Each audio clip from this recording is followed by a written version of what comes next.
Hello दोस्तों, आज हम देखते हैं मॉडल पेपर 2023-24 विज्ञान का। चलिए पहले खंड से स्टार्ट करते हैं जो फिजिक्स दी हुई है। दिया हुआ है दो पृष्ठों से घिरा हुआ कोई पारदर्शी माध्यम जिसका एक पृष्ठ या दोनों पृष्ठ गोलीय हैं।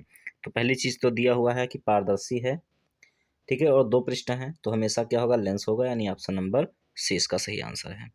अगला क्वेश्चन है, दंत विशेषज्ञ मरीजों का बड़ा प्रतिबिंब देखने के लिए किस दर्पण का उपयोग करते हैं? तो बड़ा प्रतिबिंब देखने के लिए अवतल दर्पण का उपयोग किया जाता है, यानी ऑप्शन नंबर ए सही है।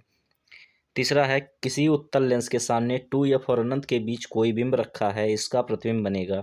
तो अगर वस्तु 2f और अनंत के बीच में है तो प्रतिबिंब हमेशा 2f और f के बीच में बनेगा, और हमेशा कैसा होगा, वास्तविक होगा, उल्टा होगा और छोटा होगा, यानी ऑप्शन नंबर ए इसका सही आंसर। चलिए अगले क्वेश्चन की तरफ देखते हैं। मानव नेत्र अभिनेत्र लेंस की फोकस दूरी को समायोजित करके विभिन्न दूरियों पर रखी वस्तुओं को फोकसित कर सकता है, ऐसा हो पाने का कारण है? तो ऐसा हो पाने के कारण समंजन क्षमता है आपकी, यानी पुतली ज़्यादा प्रकाश में छोटी और कम प्रकाश में बड़ी हो जाती है। चलिए अगले क्वेश्चन की तरफ बढ़ते हैं। अगला क्वेश्चन है, कॉलम ए में दी गई राशियों का सुमेलन कॉलम बी में दिए गए असाई मात्रकों से कर सही विकल्प चुनिए। तो चलिए मिलान करते हैं। तो विभवांतर का मात्रक क्या होगा, वोल्ट होगा। धारा का मात्रक क्या होता है, एम्पियर होता है। शक्ति का मात्रक वाट होता है और प्रतिरोध का मात्रक ओम होता है, यानी इसका ऑप्शन नंबर डी सही होगा। क्वेश्चन अगला है कि दो चालक तार जिनके पदार्थ लंबाई तथा व्यास समान है किसी विद्युत परिपथ में पहले श्रेणी क्रम में और फिर पार्श्व क्रम में संयोजित किए जाते हैं। तो श्रेणी क्रम और पार्श्व क्रम संयोजन में उत्पन्न ऊष्माओं का अनुपात क्या है? तो चलिए मान लेते हैं कि मान लिए कि श्रेणी क्रम में जब जोड़ते हैं तो हीट H1 आती है, और जब समांतर क्रम में जोड़ते हैं तो H2 आता है, ठीक है। पदार्थ और व्यास समान है तो उसकी तो भी छोड़ देते हैं। मान लिए कि श्रेणी क्रम में जो तुल्य प्रतिरोध है वो आर है, ठीक है। तो एच बराबर क्या होता है, आई स्क्वायर R1T, ठीक है। मान लेते हैं कि श्रेणी क्रम में जो तुल्य प्रतिरोध R1 है और समांतर क्रम में क्या है, मान लेते हैं R2 है, ठीक है। तो T से तो T कट जाएगा, आई स्क्वायर से आई स्क्वायर कट जाएगा, बचेगा क्या, R1 अपान R2, यानी H1 अपान H2 बराबर R1 अपान R2। R1 क्या है, श्रेणी क्रम में तुल्य प्रतिरोध, और R2 क्या है, समांतर क्रम में तुल्य प्रतिरोध। चलिए देखते हैं कि अगर R1 क्या हो जाएगा, तो दोनों पदार्थ जो है उनका व्यास भी समान है और पदार्थ भी समान है, ठीक है। तो R तो सेम ही रहेगा, यानी दो हैं तो पहला मान लेते हैं R है और दूसरा भी कितना ही है, R है, ठीक है। दो चालक तार हैं, दोनों का प्रतिरोध R होगा क्योंकि लंबाई और व्यास समान है। तो चलिए अगर इसको श्रेणी क्रम में जोड़ते हैं तो R1 बराबर कितना हो जाएगा, R प्लस R। तो R1 बराबर 2R हो जाएगा, ठीक है। और अगर इसको समांतर क्रम में जोड़ते हैं तो 1 अपान R2 बराबर 1 अपान R प्लस 1 अपान R, हर बराबर है तो 1 और 1 कितना हो जाएगा, 2, 2 अपान R। तो इसको देखिए R2 कितना हो जाएगा, R2 बराबर देखिए पलट जाएगा तो R अपान 2 हो जाएगा, ठीक है। तो अब H1 upon H2 is equal to क्या होगा, R1 अपान R2। तो चलिए करते हैं, H1 अपान H2 बराबर R1 अपान R2। R1 कितना आया था, 2R, और R2 कितना आया था,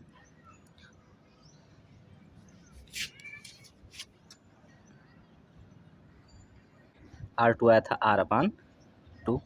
देखिए पलट के ऊपर चला जाएगा, ये R से R कट जाएगा और 2 2 जा 4, तो 4 अपान 1 आ जाएगा, यानी H1 अपान H2, H1 रेशियो H2 हो जाएगा 4:1। तो चलिए देखते हैं कहाँ पर है 4:1, डी ऑप्शन में है, टिक कर देते हैं इसको, ओके। आगे बढ़ते हैं। अगला क्वेश्चन है, किसी विद्युत धारावाही सीधी लंबी परिनलिका के भीतर चुंबकीय क्षेत्र, तो सीधी लंबी धारावाही परिनलिका है तो उसमें हर बिंदुओं पर जो होगा चुंबकीय क्षेत्र वो समान रहेगा। तो ये लिखा हुआ सी, यानी सभी बिंदुओं पर समान रहता है, सभी होना चाहिए था। चलिए अगला क्वेश्चन देखते हैं। बेंजीन का संरचनात्मक सूत्र क्या है?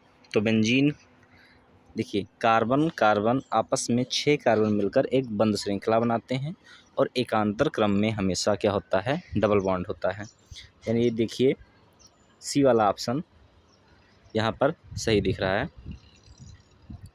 कार्बन कार्बन के बीच में एकांतर बॉन्ड लगा हुआ है डबल, ठीक है। यानी ऑप्शन नंबर इसका सी जो है वो क्या होगा? सही आंसर होगा। यानी सी ऑप्शन कहाँ पर है? सी ऑप्शन ये दिया हुआ है सी पे, यानी ऑप्शन नंबर सी इसका सही आंसर है। चलिए आगे बढ़ते हैं। निम्नलिखित में से समजातीय श्रेणी है, तो समजातीय श्रेणी कौन सी है इनमें से? समजातीय श्रेणी या तो एल्केन का भी दोनों होने चाहिए, या दो से अधिक जो भी हैं, एल्केन होनी चाहिए, एल्कीन होनी चाहिए, एल्काइन के ही होने चाहिए, या फिर कोई अगर समूह जुड़ा हुआ है तो समान समूह के होने चाहिए। तो यहाँ पर देखते हैं जो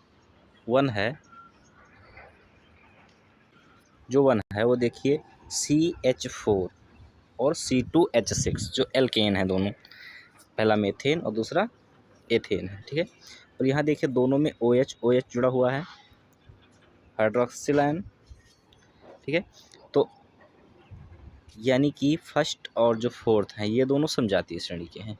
बाकी यहाँ COOH है, यहाँ OH है, नहीं हो सकता। ये थर्ड वाला भी यहाँ OH है, यहाँ पर OH नहीं है, ये भी नहीं हो सकता। यानी फर्स्ट और फोर्थ जहाँ भी ऑप्शन में हो, यानी बी ऑप्शन इसका सही आंसर है।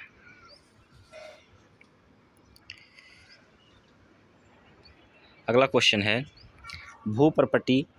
पृथ्वी की भूप्रपटी में प्राकृतिक रूप से पाए जाने वाले यौगिकों या तत्वों को क्या कहते हैं? तो कहते हैं उनको खनिज कहते हैं। क्या कहते हैं? खनिज, ठीक है।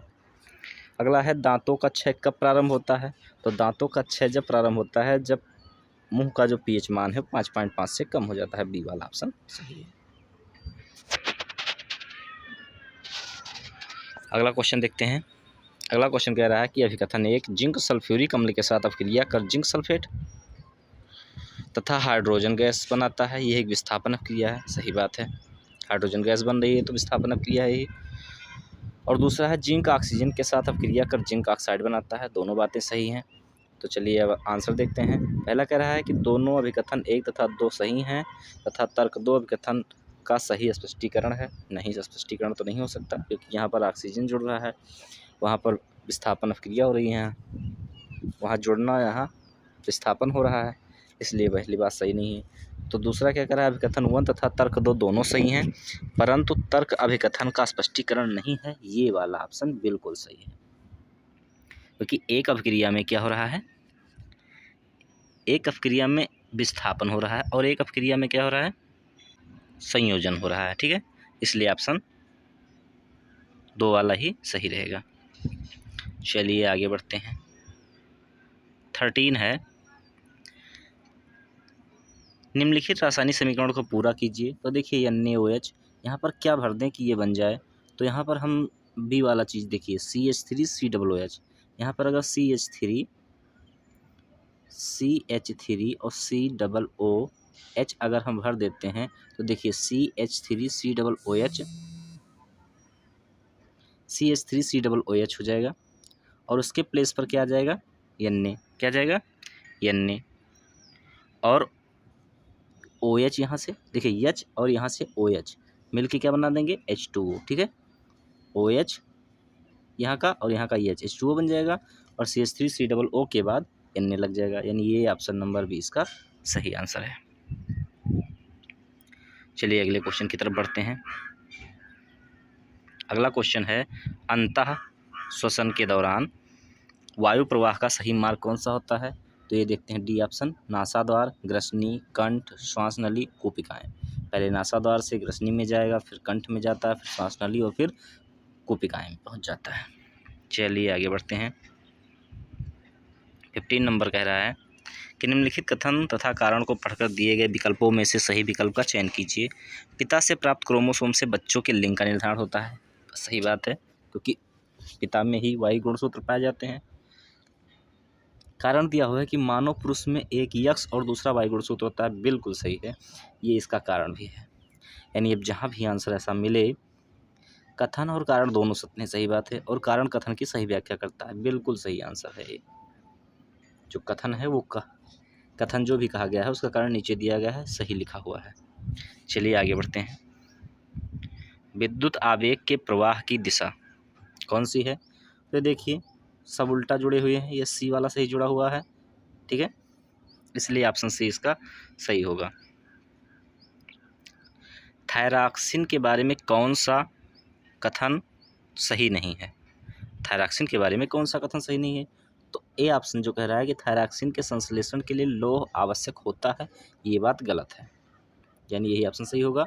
बाकी जो जितनी बातें कही गई हैं, कार्बोहाइड्रेट, ये शरीर में कार्बोहाइड्रेटों, प्रोटीन और वसाओं के उपापचय का नियमन करता है, सही है। थायरॉक्सिन के संश्लेषण के लिए थायराइड ग्रंथि को आयोडीन की आवश्यकता होती है, ये भी सही है। थायरॉक्सिन को थायराइड हार्मोन्स भी कहते हैं, सही है। तो ऑप्शन नंबर ए इसका सही आंसर है, यानी लोहे की आवश्यकता नहीं होती है।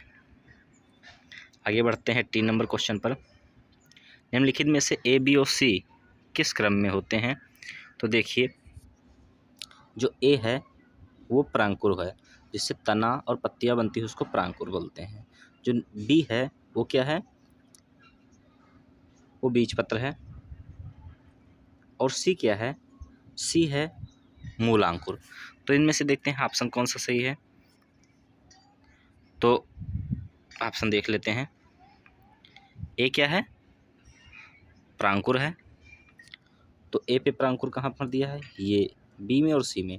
और बी क्या है? इसका बीजपत्र है। और सी मूलांकुर है। तो ये ऑप्शन नंबर सी, प्रांकुर, बीजपत्र और मूलांकुर। ए बी प्रांकुर हो जाएगा, बी बीजपत्र हो जाएगा और सी मूलांकुर हो जाएगा। मूल मतलब जड़ होती है, तो मूलांकुर है जिससे जड़ें बनती हों। चलिए आगे बढ़ते हैं।